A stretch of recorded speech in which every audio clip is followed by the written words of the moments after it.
Good morning to you all. I hope that my presentation today finds you in good stead. Want to offer a prayer for those who have not been well. Quite a bit of illness experienced in many families and many homes. Want to pray that the healing hand and touch of Jesus may be with those persons. In 1979, a writer, Vera Alder, wrote a book called From the Mundane to the Magnificent, about a strange person who took her on a journey from a cell in her body to the edge of the universe. Very, very kind of strange. From one extreme to the other, from the micro to the macro. And in our readings this weekend, it certainly sounds that way. Our first reading about the problems of the early church sounds like a lot of human stuff. We have personality clashes between Paul and Mark about where to go in their evangelical trust. We have differences of opinion about circumcision for the newly baptized, marriage between Jews and non-Jews, the eating of meat sacrificed to idols. And then we move into the second reading, which is taken from the book of Revelations, a beautiful vision of the new Jerusalem, a place of worship where we encounter the living God, resplendent in beauty. And all of this made possible through the death and resurrection of Christ. It says here in verse 2, it gleamed with the splendor of God. Its radiance was like that of a precious stone, like jasper, clear as crystal. It had a massive high wall where 12 gates, where 12 angels were stationed, and on which names were inscribed. Very beautiful vision. And our gospel reading taken from John 14, where Jesus promises the comfort of the advocate, the Holy Spirit, which the Father will send. And finally, he wishes his disciples peace. Peace I leave with you. So we have kind of two extremes from the first reading to the second reading and the gospel reading as well. Human problems in our earthly life, and then God's promise of peace and comfort in our spiritual existence. As verse 14 says, do not let your hearts be troubled or afraid. And you know something, maybe this is how our spiritual life is supposed to operate, two extremes. Our human life in the world, which is often troubled and tangled, confusing in the best of times, and our spiritual life, where we are encouraged to keep focused on the things of heaven, where God offers us peace and grace through prayer and worship. It's a very tough balancing act. Have you ever, for instance, gone out on a retreat or had a deep spiritual experience and you return home to discover that your basement is flooded, or one of your kids took the family car and had an accident? You went to a retreat center like Queen of the Apostles where everything is perfect, everyone is nice and polite, the coffee and chocolate chip cookies are magnificent, the prayers are wonderful.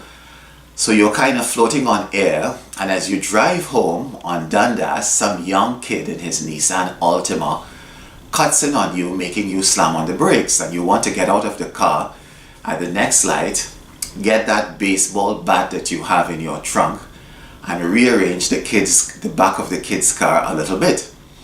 But hey, it's life. It's the tension that you have to keep. It's the mundane and the magnificent. It's learning to trust God when the water is up to your nose. Jesus knew the troubles that the first apostles would face. Very soon you're going to start reading of the difficulties that they encountered. There was dissension. There were persecutions. Paul, in fact, would lose his head to enter Emperor Nero.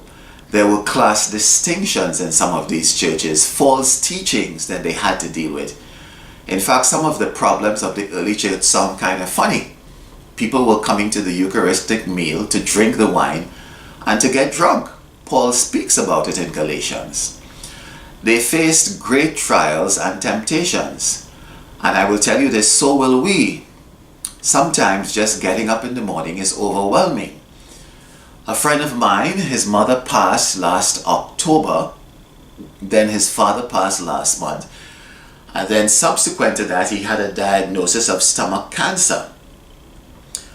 What do you do when you lose your job, when you have a large mortgage to pay?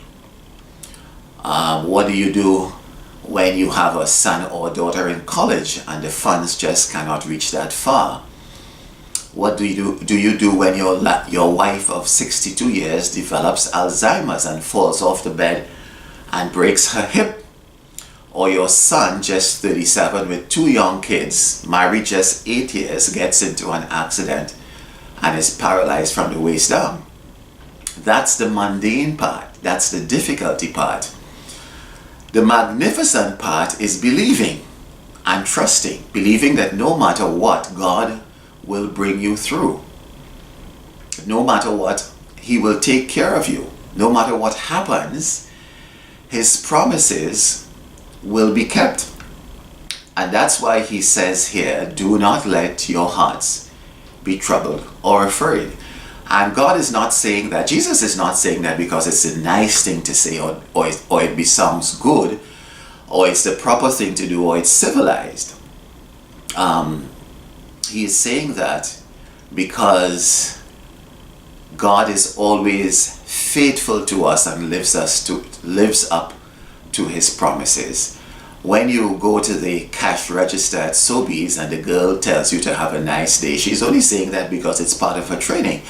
She wants you to come back and shop again, to have a pleasant shopping experience.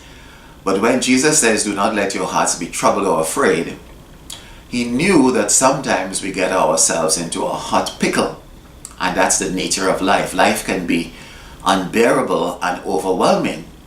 But He has made His promises to us, which He will keep. Peace I leave with you, my peace I give you. He promises us peace. He promises us rest. He has promised us strength. He has promised us courage, no matter what. No conditionalities. People make promises with conditionalities all the time, but God does not do this. And this is the tension that we have to maintain in our lives. You will have your troubles and trials, but keep your eyes firmly fixed on God's promises. God bless you all. Have a great weekend.